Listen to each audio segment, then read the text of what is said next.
My name is Fear Dragon, and I'm here with the one and only Bales from Team Elevate. How you doing today, man? I'm doing really well. All right, so you had a pretty good run at Dreamhack Austin. We're here on day 2. I think like in the middle of some of the round of 8 matches being played, or sorry, round of 16 matches. I think we're like halfway through or something like that.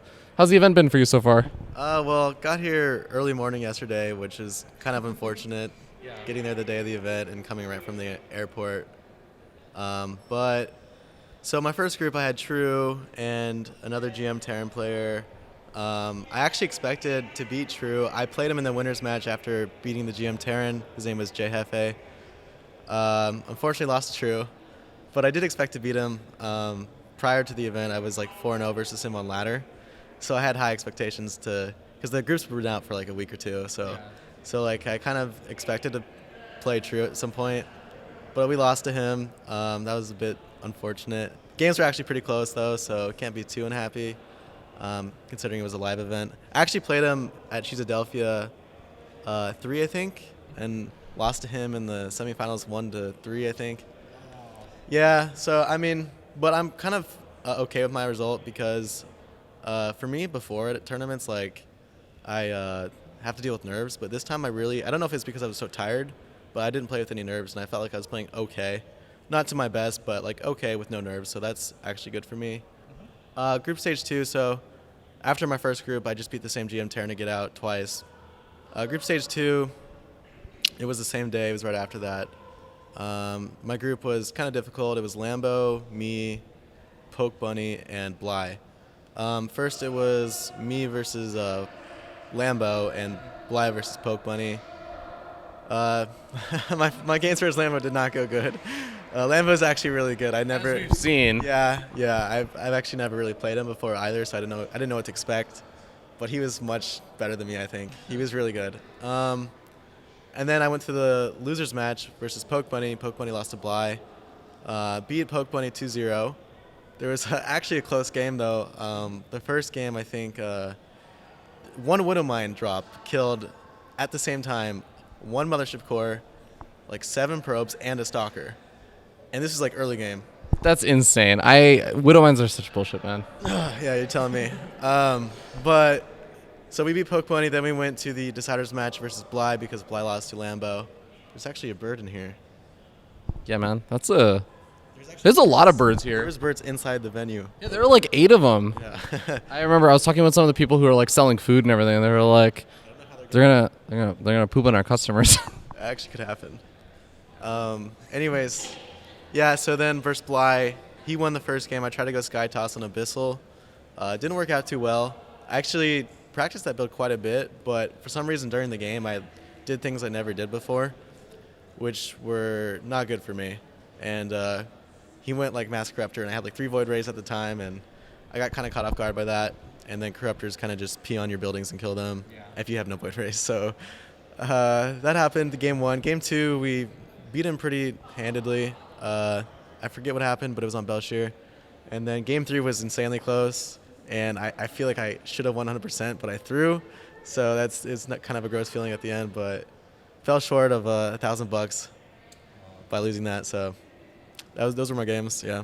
Yeah. You talked a lot about how I guess you felt like you didn't have as many nerves at this event, maybe because you were tired and everything. It's like the really weird factor. I almost feel like it reminds me of like how Intense would play, where he would not play StarCraft for like a month before an event or like 2 months before an event, and he would do super duper well during that event when there was like 0 expectations. But if he trained super hard for the event, he would actually do significantly worse. Yeah. Well, I know what you're saying. Like, I actually did have expectations coming into this for sure, though. The difference being is that like I actually like knew I could play well, so I just like went into my games like thinking like I'm gonna play well and just didn't question it. Before at events, like I was just kind of scared of not playing well, but I just like told myself I'm gonna play well. And I've actually been playing a lot prior to this, like the past 2 weeks. So I did have expectations, and I'm a little upset that I lost, but like I do think I'm better than Bly and I should have won. So it's gonna hurt to look back on this knowing that I should have won, but. At the same time, yeah, I'm actually glad that I think I'm getting over my nerves because that was a huge factor for me in like offline and online tournaments. So hopefully it's not just an offline thing, but also an online thing that helps me. So Yeah, I've also been wondering, like, I feel like we used to see you, and I think you've definitely been, like, one of the top North American players, like, especially Protoss players, for a long time now, but I feel like we've seen a little bit less of you lately. I know you've been pretty busy with your real life stuff, with work and everything else. Can you tell us a little bit more of that? Yeah, I definitely fell off the radar there for a bit this semester, but the last 2 weeks since I wanted to come to Dreamhack Austin, my stream helped me like fund to come here. So ever since that, I've been wanting to put in some serious work. So the past 2 weeks I've put in a lot of time in StarCraft, but prior to that, I've been busy with work and school this semester. So I got an internship recently and just been busy with studying for tests and working and trying to balance that all. So When do you graduate, by the way? I think my expected graduation date would be the May of 2018, but now it's going to be May of 2019. Been there, man. Yeah, but I'm actually going to get a double major for that, so it's not all loss. So Gotcha. That's fair. Do you still intend on like continuing in with like how invested are you into like making this whole pro StarCraft stuff work? well, after I just love going to events. So the fact that my stream sent me here with very short, limited time makes me want to go to like every event. So after this, I think I'm keep doing what I'm doing. It's gonna be summer. I'm gonna be working, but I'm also not gonna be in school, so I'll have more time to dedicate to StarCraft. And also at the same time, because I had such a small time to make the donation window for this event, that I think I'm gonna set it up for Cheeseadelphia, because that's in the end of July, and I had like 2 weeks to make this.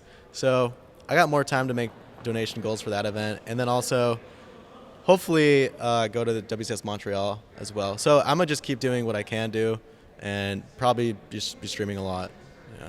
Awesome. Yeah, you dodged me at like every single Cheeseadelphia because you went for the first one, and then I went for the second one. You didn't go for that one, and then you went for the third one, which I didn't go for, and then I went for the fourth one, which I thought I saw you at one of them. No. no, I think like because I've been for the second and the fourth, and you've been to the first and the third. Yeah. Huh. They Okay. have you as a wallpaper though at the Cheeseadelphia 4. You were on every single computer.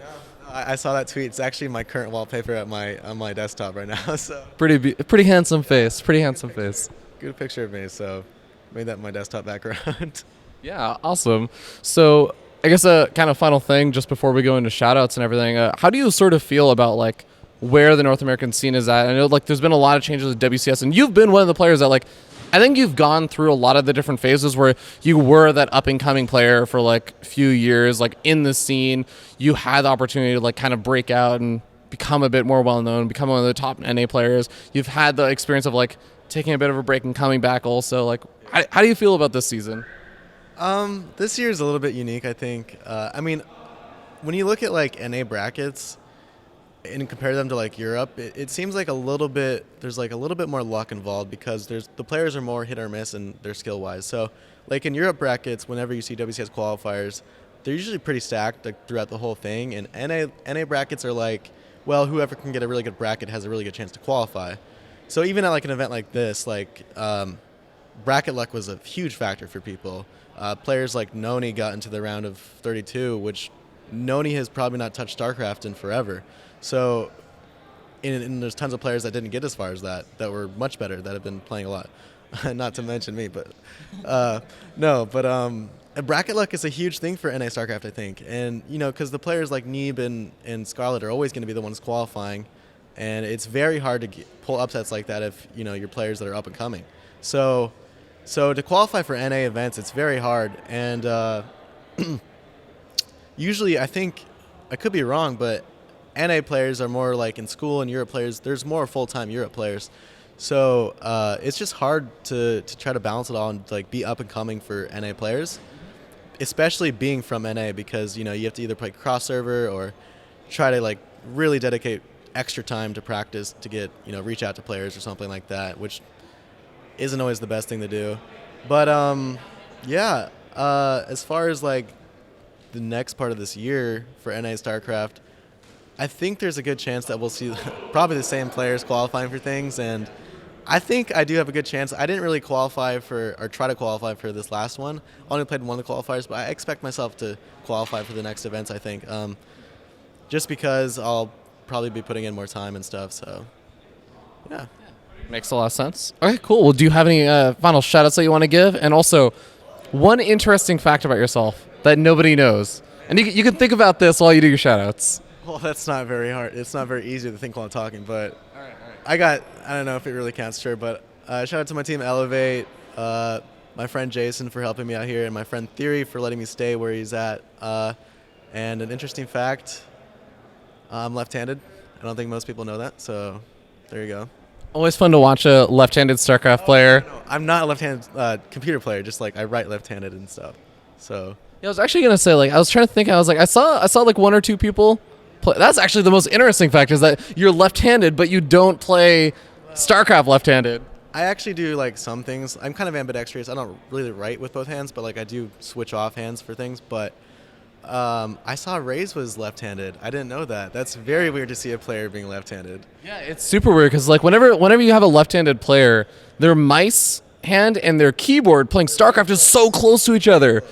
I know it looks really strange to see when I saw Ray's. Initially, I saw him from the right side, and he's left-handed. So when I first saw him on his keyboard, I thought he was using the core because his hand was so close to the middle. I was like, no, he's not using the core. And then I walked over to the left more, and I saw he was actually left-handed, which is like really weird to see. I don't know how you even start playing left-handed. I feel like that must also not be good for like in terms of like aesthetic setup where your like hands are caved in. I almost feel like you should have your keyboard like really far away from your mouse hand. I actually have a lot of trouble sometimes like getting comfortable with my setup, so I don't know how left-handed players could. It could be different. Maybe it's easier. I don't know. It's time to buy a ruler, man. Yeah, pull it out like Flash. All right. Well, thank you very much. That was pretty interesting. That was a pretty interesting fact. I'll give you that one. Yeah, thank you for the interview. Yeah, for sure. All right, check out Bales and check out his stream. He has the most badass. You have an interest. It's like you, Drunken Boy, Hendrilisk. No, not Hendrilisk. It's like the Naughty Boy crew that always listens. Like I always just imagine you listening to the same music and everything. Moose Skills is definitely in there. Moose Skills is like always tweets at me. He's like, "Hey, have you listened to the new Drake album?" And I'm like, Well, that's kind of our thing, I guess. We kind of all listen to the same music, and we're always in our Skype chat, like linking each other the new songs and stuff like that. So that's what our stream is, pretty much. Always just like the new hip hop songs and stuff like that, because we're pretty into that. So yeah. And I don't listen to any of that stuff, but I enjoy it on Bales' stream, so that should say something. Well, the stream's super hit or miss. People either love it or honestly, I don't understand, because like a lot of the most popular streams out there, like PewDiePie from League of Legends, I actually really enjoy watching him, and he's got like some of the most ghetto hip hop songs on there, and he's also like the most popular streamer. So, and also like my stream is pretty quiet on the music side. For me, it's louder because Spotify's turned up, but the settings on OBS are turned down. But man, people love to complain about the music. But I'm not gonna change it ever. It's just me. I'm not gonna. You do you? Yeah, of course. So it's my stream. So. Awesome. Well, thank you very much, and we'll see you guys next time.